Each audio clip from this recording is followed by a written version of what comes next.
నిన్నటి నుంచి టికెట్ బోడే ప్రసాద్ గారికి కన్ఫర్మ్ చేశారు పార్టీ అధిష్టానం. మాకెందుకు కన్ఫర్మ్ చేయలేదనే విషయంతో నేను ఇవాళ సూటిగా అధిష్టానాన్ని ప్రశ్న అడదలుచుకున్నాను. అఫ్కోర్స్ పార్టీ అన్నాక ఒకసారి ఒకరికి ఒక్కొక్కసారి ఒకరికి వస్తుంది కాదను, కానీ ప్రతిసారి మా కుటుంబానికి పార్టీ ఎందుకు అన్యాయం చేస్తుంది? ఇది ఫస్ట్ టైం కాదు. ఇప్పుడు అంతకుముందు ఇచ్చి మేము ఏ అన్యాయం జరగకుండా ఉంటే ఈసారి మేము కాంప్రమైజ్ అవ్వడానికైనా పార్టీ కోసం త్యాగం చేయడానికైనా మా కుటుంబం ఎప్పుడూ సిద్ధంగానే ఉంది. అది జరిగింది కూడా. 2009లో నాన్నగారు కూడా ఓడిపోవడానికి కారణం ఈ పార్టీయే. వెన్నుపోటు రాజకీయాలు అనేది ఈ తెలుగుదేశం పార్టీలోనే ఎందుకు ఉంటుందో నాకు అర్థం కావట్లేదు. 2009లో నాన్నగారు ఓడిపోవడం వెన్నుపోటు పొడిసి నాయకులు సొంత పార్టీ నాయకులే వెన్నుపోటు పొడిసి ఓడించారు ఆయన. పోనీ యాంటీ ఉంటేనో లేకపోతే ఆయనకి జనాల్లో లేకపోతేనో ఓడిపోయారంటే అది వేరే లెక్క. అవతల గవర్నమెంట్ ఉన్నప్పటికీ కూడా ఆయనకు వెన్నుపోటు పొడిసి మరి సొంత పార్టీ నాయకులే ఓడించారు నాన్నగారిని. సరే, అప్పుడు నాన్నగారు కానీ మేం కానీ ఏ రోజు కొన్ని అవకతవకలు జరుగుతాయిలే అని చెప్పి సైలెంట్గా ఉన్నాం. అయిపోయింది. నాన్నగారు చనిపోయారు. చనిపోయినాక పైనుంచి కింద దాకా ప్రతి నాయకులు మా ఇంటి గుమ్మం తొక్కన నాయకులు లేడు. అందరూ వచ్చి మా కుటుంబానికి అండగా ఉంటాము అని చెప్పి మరీ వెళ్ళారు. పండుగని ఇక్కడి నుంచి గెలిచి ఆ నాయకుడిని తీసుకెళ్లాల్సింది, ఊరేగింపుగా తీసుకెళ్లాల్సిన నాయకుడిని ఇవాళ శవమే తీసుకెళ్లారు ఈ నియోజకవర్గం. ఎందుకు ఇలా ఈ పార్టీ అధిష్టానం ఎందుకు ఇలా తప్పులు చేస్తుందో మాకైతే ఇవాళ కూడా అర్థం కావట్లేదు. కొన్ని విషయాల్లో చిన్న తప్పులు చేయడం అనేది సహజమే. అంత పెద్ద పార్టీ ఉన్నాక అంత మేనేజ్మెంట్, మన ఇంట్లో కుటుంబమే ఒక్కొక్కసారి చిన్న తప్పులు జరుగుతూ ఉంటాయి. కానీ ప్రతిసారి తప్పు జరగడం అనేది కరెక్ట్ కాదు. 2014లో ఇన్ఛార్జ్గా నాన్నగారు చనిపోయినప్పుడు మేము చనిపోయినప్పటికీ కూడా ఆ రోజు నుంచి కూడా మేము పార్టీ కార్యక్రమాలు చేస్తూనే ఉన్నాం. నాన్నగారు చనిపోయారు, మావయ్య గారు చనిపోయారు, మా సొంత మేనమామ చనిపోయారు 3 నెలలకి యాక్సిడెంట్ అయ్యి, మా తమ్ముడు యాక్సిడెంట్ అయ్యి బెడ్ రీడన్ అయ్యారు. బాబు గారే 2 సార్లు వచ్చారు మా ఇంటికి, మీకు అండగా ఉంటామమ్మా అని చెప్పి వెళ్ళారు. అయినప్పటికీ మా మావయ్య దినం జరుగుతున్నప్పటికీ కూడా రైతు ర్యాలీ పెట్టాం పార్టీ కోసం. హరికృష్ణ గారు వీళ్ళందరూ ఇంటికి వచ్చి రైతు పెట్టాలమ్మా, కొంచెం జనాలు కావాలి అంటే మేము వచ్చి అంత బాధలో కూడా రైతు ర్యాలీ పెట్టాం పార్టీ కోసం. మేము మీకు న్యాయం చేస్తామని హరికృష్ణ గారు కానీ, బాలకృష్ణ గారు కానీ, చంద్రబాబు నాయుడు గారు కానీ అందరూ వచ్చి చెప్పెళ్ళారు. సరే నమ్మాం. మళ్ళీ 14లో సీటు మున్సిపాలిటీ, ఉయ్యూరులో మున్సిపాలిటీలు, జెడ్పీటీసీలు అన్నీ మేమే భుజాన్ని వేసుకుని ఇది మా బాధ్యత, నాన్నగారు ఇది మనం చెయ్యాలి, పార్టీ చేసింది పార్టీకి కూడా చెయ్యాలి అనే ఉద్దేశంతో ఫస్ట్ టైం మున్సిపాలిటీ వస్తే నాన్నగారు ఎమ్మట వాళ్ళందరూ తిరిగారండి 2-3 సార్లు. పాపం వాళ్ళందరూ డేలా పడిపోయి పొండన్న గెలవాలని ఎంతో అత్యుత్సాహంతో ఆయన నాన్నగారు ఎమ్మడి తిరిగితే ఇవాళ వాళ్ళనన్నా గెలిపించాలి అనే సదుద్దేశంతో మేము మున్సిపాలిటీలు అన్నీ ఖర్చు పెట్టి భుజాన్ని వేసుకుని మరీ మేము గ్రౌండ్లో చేసాం. అప్పుడు 14లో అనుకోకుండా తీసుకెళ్ళి టికెట్ వాళ్ళకి ఇచ్చారు. ఎందుకు ఇచ్చారో తెలీదు, కారణం తెలీదు. ఏనాడు పిలిచి మా కుటుంబాన్ని అమ్మ ఈ పరిస్థితిలో ఇవ్వాల్సి వస్తుందని కానీ, ఈ పరిస్థితిలో చేయాల్సి వస్తుంది కానీ పిలవలేదు. సరే, అది కూడా బాబు గారి గౌరవం ఇచ్చి మెచ్యూర్డ్ చిన్నపిల్లలమైనా ఆ రోజు మేము చాలా చిన్నపిల్లలమండి. పసిపిల్లని ఎత్తుకుని, నేను ప్రెగ్నెంట్, పసిపిల్లని ఎత్తుకుని ఉయ్యూరులో తిరిగాను. ఉయ్యూరు వాళ్ళందరికీ తెలుసు ఆ విషయం. మా అమ్మగారు తిరిగింది అంత బాధలో కూడా. అందరూ మా కుటుంబం రోడ్డు మీదకి వచ్చి తిరిగింది ఆ రోజు. అంత బాధ ఇంట్లో పెట్టుకుని, పెద్ద మనిషి చనిపోయి, 2 మనుషులు పెద్ద వ్యక్తులు మా ఇంట్లో చనిపోయి, మా తమ్ముడు యాక్సిడెంట్ అయ్యి బెడ్ రీడన్ అయినా కూడా ఆడవాళ్ళం ఇంట్లో రోడ్లమ్మడి తిరిగాము ఇవాళ ఉయ్యూరులో. పార్టీలో 3 మండలాలు జెడ్పీటీసీలు బీఫామ్తో సహా మేమే ఇచ్చాం, మా చేతుల మీదుగానే ఇచ్చాం. అంత గ్రౌండ్ వర్క్ చేసుకుంటే పైన ఏదో లాబింగ్లు చేసేసుకుని పార్టీ టికెట్లు మార్చేసుకుని అసలు కనీసం పిలిచి ఇట్లా జరుగుతుందని కూడా డిస్కస్ చేయకుండా ఆ రోజు కూడా పార్టీ టికెట్ ఇచ్చేశారు. సరే, అది కూడా చిన్నపిల్లలమైనా మా అమ్మగారు ఇంటికి వచ్చి నాకు అందరూ మున్సిపాలిటీ చైర్మన్లు అందరూ మా ఇంట్లో వచ్చి నుంచున్నారు. అమ్మ మంచో చెడో ఆయనకి ఇచ్చింది పార్టీ, అందరూ అక్కడికి వెళ్ళి చెయ్యండి అని చెప్పి గౌరవంగా మా అమ్మగారు పంపించారు అందరినీ. చంద్రబాబు నాయుడు గారికి కూడా అదే గౌరవం ఇచ్చాం, పార్టీకి అదే గౌరవం ఇచ్చాం. పార్టీలో చిన్న అవకతవకలు ఉంటే మనం సర్దుకోవాలని మెచ్యూర్డ్ మైండ్తో ఆలోచించి మేము ఏ మాట పల్లెత్తి మాట కూడా మాట్లాడకుండా ఇచ్చాం. అది కూడా అయిపోయింది. ఆయన గెలిచారు. అసలు అవతల వైసీపీ నాయకుడు కుక్కల విద్యాసాగర్ గారు అసలు ప్రచారం చేసిందే లేదు, మేము అడ్డం పడింది లేదు, ఆటోమేటిక్గా టీడీపీ గెలుస్తుంది. అదేదో మేమే మా గొప్ప అని. సరే అది కూడా తీసేయండి, అది పార్టీ అధిష్టానం నిర్ణయం, దానికి కూడా ఓకే. 2019లో మా నాన్నగారి కేసు వేరే రాష్ట్రం కింద వెళ్ళిపోయింది, తెలంగాణలో అవ్వటం వల్ల. మేము ఆ కేసు పనిలో ఉండి కనీసం మాకు కావాలి, మేము తిరిగే పరిస్థితి లేదు కాన్స్టిట్యున్సీలో. మా నాన్నగారి కేసు 3 రోజులు కోర్టులో ఉండాల్సి వచ్చింది. మేము అందుకోసం అని చెప్పి ఇబ్బంది పెట్టకూడదని కూడా మేము అడగలేదు అసలు 2019లో. మళ్ళీ తర్వాత ఇప్పుడు 2024కి మేము 2 ఏళ్ళ నుంచి అడుగుతున్నాం, మాకు ఈసారి ఇవ్వండి సార్, మా నాన్నగారిని గెలిపించుకోవాలి, మా కేసు ఎట్లా కొట్లా మేము గెలుచుకున్నాం. మేము చిన్నపిల్లలమైనా కూడానండి, ఎవరిని ఒక్క గడప తొక్కి మాకు ఈ సహాయం కావాలి కానీ, పార్టీ నుంచి మాకు ఈ సహాయం కావాలి కానీ ఇవాళ వరకు కూడా ఏది అడగల. ఆ రోజు నుంచి ఈ రోజు వరకు మేము అడుగుతుంది ఒకటే, మా నాన్నగారు ఇవి వెన్నుపోటలు మళ్ళీ ఎంతో మానసికంగా 6 రోజులు చచ్చిపోయారు, భౌతికంగా చంపేసినా కూడా. అందుకని ఆయన ఆత్మశాంతి చేకూరాలని నేను పోరాడుతున్నాను సార్. మీరు పదవుల కోసం నేను పోరాడతలేదు, అంత పోరాడే వాళ్ళకి ఈ 12 ఏళ్ళు ఏదో పదవి వేసుకునేవాళ్ళం, ఏదో పదవి ఏమని ఈ 12 ఏళ్ళు ఆయన చుట్టూ తిరిగేవాళ్ళం. ఏనాడు మేము పార్టీకి రాలేదు, మేము ఇస్తే చేసాం, లేదంటే గౌరవంగా ఇంట్లో ఉన్నాం. ఈసారి అడిగాం సార్, ఈసారి మాకు ఆఖరి అవకాశం, ఇన్నేళ్ళు ఓర్పు పెట్టాం, మాకు ఇవ్వండి అని చెప్పి కూడా లోకేష్ గారిని, చంద్రబాబు నాయుడు గారిని అడిగొచ్చాం. మేము డోర్ టు డోర్ 6 నెలల నుంచి బాబు గారు అరెస్ట్ కాడించి అంతకుముందు సేవా కార్యక్రమాలు ఎన్నో చేస్తాం. మేము కాన్స్టిట్యున్సీ వదిలేసి ఎక్కడికి వెళ్ళలేదు. అయినా కూడా ఇచ్చినా ఇవ్వకపోయినా, ఏ పదవి లేకపోయినా చల్సన్ ఫ్రంట్ ట్రస్ట్ నుంచి కార్యక్రమాలు, సేవా కార్యక్రమాలు చేసుకుంటూ ఒక పక్కన బ్యాలెన్స్, ఏ కాంట్రవర్సీ ఈ 12 ఏళ్లలో లేదు. పార్టీకి కానీ ఏ తలనొప్పి తీసుకురాకుండా చాలా బ్యాలెన్స్డ్గా మేము చేసుకొచ్చాం. ఎంతోమంది మొన్న 6 నెలల క్రితం కూడా ఎంతో యోగడం పాదయాత్ర అయినాక ఎంతోమంది నాయకులు విసుగు చెంది మేము వెళ్ళిపోవడానికి రెడీగా ఉంటే ఇంటింటికి వెళ్ళి మీరు ఆగండి, తొందరపడద్దు, మేము చేస్తాము, మీరు తొందరపడద్దు, మీకు న్యాయం లేక చెప్పి మరీ వచ్చి ఆపాం కార్యకర్తలందరినీ. అంతవరకు చేసాం. అనుకోకుండా బాబు గారి అరెస్ట్ జరిగింది. ఆఖరికి అరెస్ట్ జరిగినప్పుడు కూడా మేము ప్రతి ఇంటికి వెళ్ళి పొద్దునంతా నిరసన దీక్షలు చేస్తూ, సాయంత్రం అంతా ఇంటింటికి వెళ్ళి భవిష్యత్తు గ్యారంటీ ప్రోగ్రాం చేస్తూ, వెనక పక్కనే బాబు గారి అక్రమ అరెస్టులకు సంబంధించిన నిజాలని ఎక్స్ప్లెయిన్ చేసి ప్రతి ఇంటికి తిరిగాం. 6 నెలల నుంచి గడప గడపకి తిరుగుతూనే ఉన్నాం. ఒక్కరోజు కూడా ఇవాళకి 1,70,000 ఓటింగ్ మేము కవర్ చేసాం. ప్రతిదీ అప్డేట్ నేను లోకేష్ గారికి పెట్టాను, పార్టీ ఆఫీసర్స్ టీంలన్నిటికీ పెట్టాను. వాళ్ళందరికీ తెలుసు మేము తిరిగిన విషయం, తిరుగుతున్నామని కూడా తెలుసు. కనీసం వాళ్ళ పార్టీ టికెట్ ఫస్ట్ లేదన్నారు బోడే ప్రసాద్ గారికి. సరే మాకు అవకాశం ఇవ్వండి అని అడిగాం కూడా. అప్పుడైనా కనీసం పిలిచి మీరు తిరుగుతున్నారమ్మా, ఇది ఇట్లా జరుగుతుంది అని పిలిచి కూడా కనీసం ఆ విలువ కూడా మా కుటుంబానికి ఇవ్వనప్పుడు మాకు అంత అన్యాయం జరిగితే మేమేం చేయాలి? అంటే మా నిజాయితీయే మాకు శత్రువా ఇవాళ? ఏం తప్పు చేసింది ఈ కుటుంబం? ఎవరినైనా కాన్స్టిట్యున్సీ నుంచి వచ్చి ఈ తప్పు నుంచి, ఇగో ఈ కుటుంబం వల్ల ఈ తప్పు జరిగిందనో, పార్టీకి తప్పు జరిగిందనో, లేకపోతే ఏమైనా ఎలిగేషన్ ఉందా మా నాన్నగారు కానీ మాకు కానీ? ఇంతవరకు ఒక్క స్కామ్ కానీ, ఒక్క ఎలిగేషన్ కానీ, ఒక్క యాంటీ కానీ ఎక్కడైనా మా కుటుంబానికి ఉందా?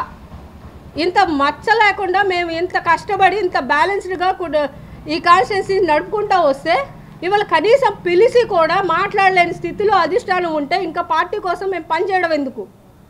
అంత విలువలేని పార్టీ కోసం మేము ఎందుకు పనిచేయాలి? మేము విలువల కోసమే బతికాం మా కుటుంబం ఇవాళ వరకు.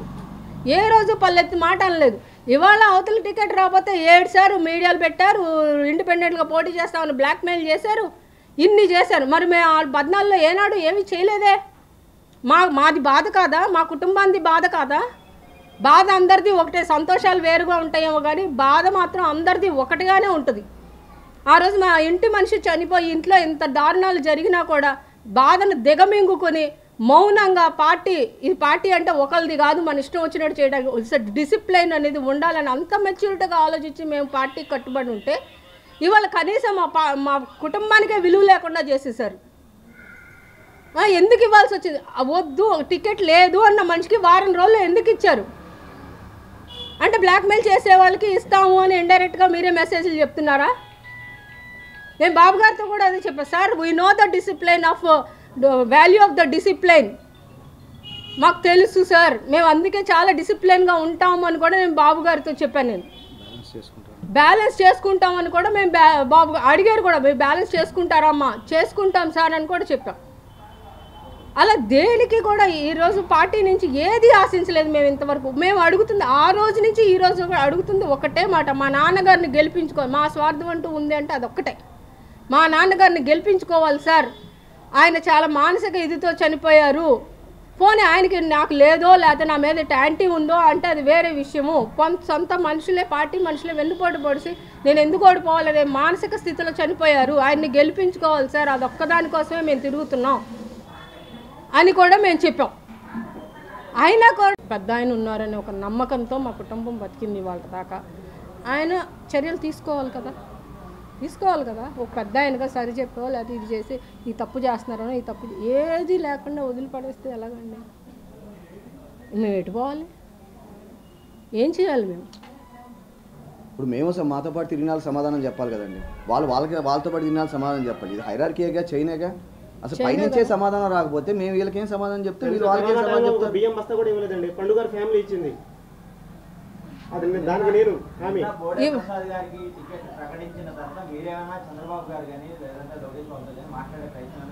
చేసామండి, కానీ మమ్మల్ని ఎవరు పిలవలేదు. మేము అదే అడుగుతున్నాం, అపాయింట్మెంట్ ఫైనలైజ్ చేసే ముందు మాకు అపాయింట్మెంట్ ఇవ్వండి సార్. ఎందుకు లోకేష్ గారికి కూడా డైరెక్ట్ వాట్సాప్ పెడుతున్నానండి, మాకు మాట్లాడండి సార్ మాతో, ఎట్లా కాదు మీరు అనుకున్నట్టు లేదు, కింద మేము మాట్లాడతాం, ఒకసారి మాతో మాట్లాడండి అని కూడా మేము అడుగుతున్నాం సార్. ఇంతమటుకు మాకు పిలవకుండా టికెట్ ఎలా అనౌన్స్ చేస్తారు? మాట్లాడాలి కదండి, కింద కార్యకర్తలు పనిచేసేవాళ్ళు మెయిన్ వాళ్ళతో మాట్లాడాలి కదా, కూర్చోబెట్టి మాట్లాడాలి కదా, ఏంటమ్మా ఏం జరుగుతుంది ఏంటనేది తెలియాలి కదా. అఫ్కోర్స్ సర్వే రిపోర్ట్స్ అవన్నీ ఉంటాయి, నేను కాదనను, అదే ఇదే కదండి. మరి మా బాధ కూడా చెప్పుకునే అవకాశం ఇవ్వాలి కదా. మరి ఏ అవకాశం ఇవ్వనప్పుడు ఇంకా మా బాధలే ఆయన విననప్పుడు మా కుటుంబం ఏం చేయాలండి? ఇప్పుడు మా నాన్నగారు పార్టీ పుట్టినప్పటి నుంచి ఉన్నారండి. పార్టీ పుట్టినప్పటి నుంచి పండుగారు తెలుగుదేశం పార్టీకి పనిచేశారు, అది స్టేట్ మొత్తం తెలుసు. ఆయన చిన్న చితక లీడర్ కాదు కదా, స్టేట్ ఓడిపోయినప్పటికీ ఇవాళ కూడా ఆయన గుర్తుపెట్టుకున్నారంటే ఆయన ఎంత చేసి ఉంటారో ఇక మీ విజ్ఞతకే వదిలేస్తున్నాను నేను. లేకపోతే ఎవరైనా యాక్సిడెంట్లో, ఇంకో కాలేజ్ ఫీజులో, హాస్పిటల్లో ఆ ఎమోషన్ మీద ఉంటాం, వాళ్ళు మాతో అదే ఉంటారు. ఆ అనుబంధం అనేది ఏ నాయకుడికన్నా లోకల్ నాయకుడు పనిచేసిన వాళ్ళకి ఉంటుందండి. అదేది లేకుండా నాన్ లోకల్ పీపుల్ని ముక్కు మొహం తెలియని వాళ్ళని తీసుకొచ్చి ఇక్కడేసి మళ్ళీ ఐవీఆర్ఎస్లు, ప్రతి ఒక్కళ్ళు కొత్త ఫేస్ ఐవీఆర్ఎస్. ఎలా వస్తుందండి ఐవీఆర్ఎస్లో? అంటే అసలు ఏ క్రైటీరియా మీద సెలక్షన్ చేశారు అనేది అన్నా మాకు తెలియాలిగా. అప్పుడు ఒక ఎగ్జామ్ పేపర్ రాస్తున్నాం అండి, ఒక ఎగ్జామ్ రాస్తున్నాం, టీచర్ చెప్పాలి కదా మార్కులు, 2 మార్కులు దొరికితే ఇదమ్మా తప్పు, ఇంత మార్కులు వచ్చి నేను చెప్పాలి కదా. ఆ తీసి ఎగ్జామ్ రాసిన పేపర్ పక్కన పడేస్తే ఏంటంటే మాకేం తెలుస్తుంది? కనీసం చెప్పాలి కదా మాకు ఆన్సరు. మేం కోరుకునేది అదండి, మమ్మల్ని ఏం చేయమంటారు? మా కుటుంబాన్ని మమ్మల్ని ఇంకా త్యాగాలు చేయమంటారా? ఎన్నిసార్లు? లోకేష్ గారికి ఆలపాటి రాజా గారి పేరు వచ్చిన క్లియర్గా మెసేజ్ పెట్టిందండి, డైరెక్ట్ వాట్సాప్. ఎందుకంటే అంతకుముందు కూడా ప్రతి కార్యక్రమం కూడా ఆయన డైరెక్ట్ వాట్సాప్లోనే, ఆయనతో పాటు రాబిన్ శర్మ టీంకైనా కానీ ఎవరికైనా సరే, పార్టీలో పార్లమెంట్ కోఆర్డినేటర్స్కైనా సరే అందరికీ పెట్టేవాళ్ళు, ఆయనకు కూడా పెట్టేవాళ్ళు. అలానే డైరెక్ట్గా మెసేజ్ పెట్టి, సార్ మీరు డిసిషన్ తీసుకునే ముందు ఒక్కసారి మాతో సంప్రదించండి సార్. మీరు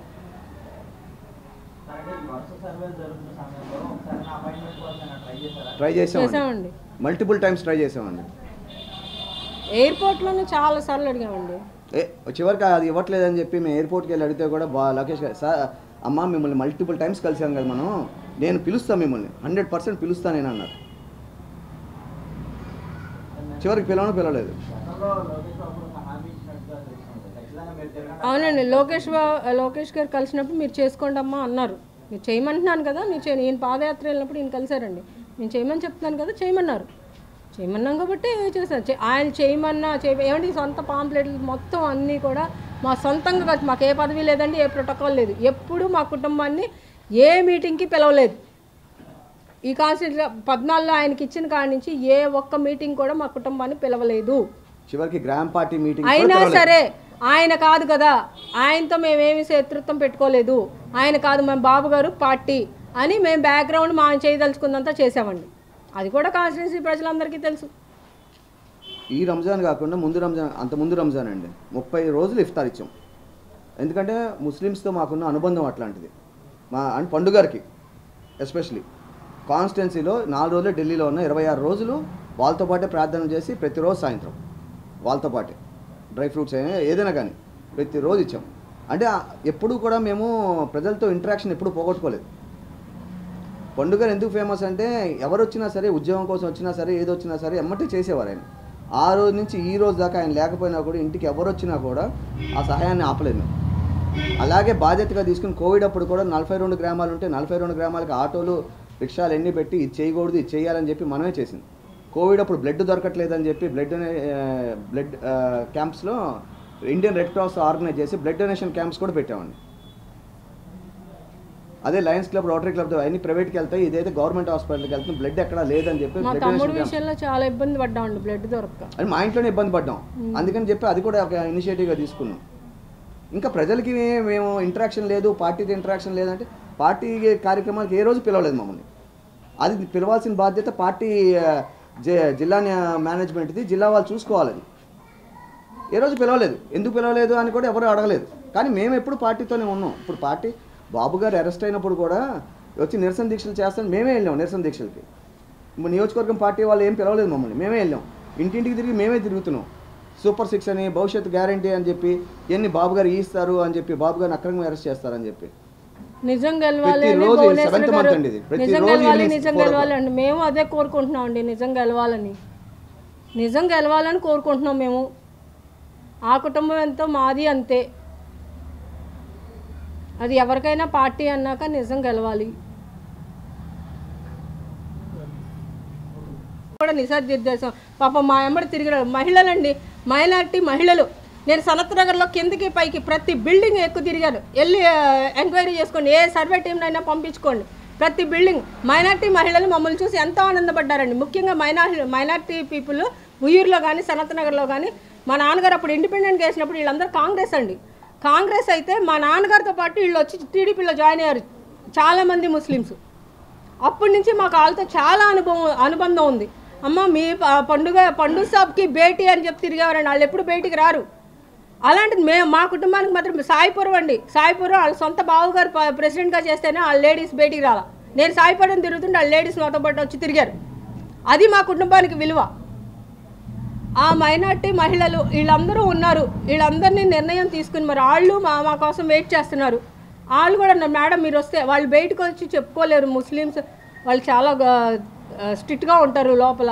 మాకు మీరైతే మేము ఓపెన్గా మా సమస్యలన్నీ చెప్పుకోగలం మేడం అంటే మాకు వస్తుందని మేము నిలబడతాను ఎంతో ఆశగా వాళ్ళు ఎదురు చూస్తున్నారు. వాళ్ళందరూ పొద్దున్నే వాళ్ళు ఇక్కడికి వచ్చి నుంచున్నారు. ఏంటి మేడం ఇట్లా చేశారు అని. ఇది మాకు న్యాయం చేయాలి అధిష్టానం. మేము ఎటువంటి నిర్ణయం మేము తీసుకుంటామండి. మా కార్యకర్తలను అడిగాం. మేము మా కార్యకర్తలందరూ ఎవ్వరూ ఊరుకోవట్లేదు. ఈసారి మాత్రం మేము ఊరుకోదలుచుకోవట్లేదు. ఇప్పుడు వరకు మేము త్యాగాలు చేసాం, కాంప్రమైజ్ అయ్యాం, మెచ్యూర్డ్గా ఆలోచించాం. పిల్లలుగా మేము ఏం కాదు. ఎందుకంటే అందరం తిరిగి మేము అదే చెప్పాం, అందరం కలిసే చేద్దామని చెప్పాం. మా నాన్నగారు ఓటమ్మ, ఇది నాదేం కాదు, ఇది మా నాన్నగారిది ఓటు. మా నాన్నగారిని అలా కుర్చీలో కూర్చోబెట్టినట్టే ఫోటో పెట్టైనా సరే నేను కార్యకర్తలాగే పనిచేస్తామని నేను గౌతంగా చెప్పేవాడు. చంద్రబాబు గారు కదండి పార్టీ నాయకులే వెన్నుపోటు పొడిచారు. చంద్రబాబు గారు కదండి. చంద్రబాబు గారు మరి తెలిసి దాన్ని ఖండించాలి కదండి. లోకల్ లీడర్సేనండి. లోకల్ లీడర్స్ అందరికీ తెలుసు. కాన్స్టిట్యున్సీ అందరికీ తెలుసు. నేను తెలుగుదేశం పార్టీ ఎంపీసీ మెంబర్ని. ఆయన ఎస్సీ ఎస్టీని ఏ రోజు పట్టించుకోవాలి. పండుగారి ఫ్యామిలీ ఆదుకుంది, అది అందరికి తెలియదు. మేము నిజంగా చాలా ఆశలు పెట్టుకున్నాం. ఆ సీటు అది కాకుండా వేరే వాళ్ళకి ఇచ్చినా సరే ఆయన కింద పెంచైనా మేము ఉన్నాం. కానీ ఈ సీటు మాత్రం ఆయనకి వెళ్ళడం. పెద్ద ఆయన ఉన్నారని ఒక నమ్మకంతో మా కుటుంబం బతికింది వాళ్ళ దాకా. ఆయన చర్యలు తీసుకోవాలి కదా. ఒక పెద్ద ఆయనగా సరి చెప్పేవాళ్ళు అది ఇది చేసి ఈ తప్పు చేస్తున్నారనో ఈ తప్పు ఏది లేకుండా వదిలిపడేస్తే ఎలాగండి. మేము ఎటుపోవాలి, ఏం చేయాలి మేము? ఇప్పుడు మేము మాతో పాటు తిరిగిన వాళ్ళు సమాధానం చెప్పాలి కదండి. వాళ్ళతో పాటు తిరిగిన వాళ్ళు సమాధానం చెప్పాలి. ఇది హైరార్కీగా చైనాగా అసలు పైనుంచే సమాధానం రాకపోతే మేము వీళ్ళకేం సమాధానం చెప్తే వీళ్ళు వాళ్ళకేం సమాధానం చెప్తారు. బియ్యం బస్తా కూడా ఇవ్వలేదండి. పండుగారి ఫ్యామిలీ ఇచ్చింది. అది దానికి నేను హామీ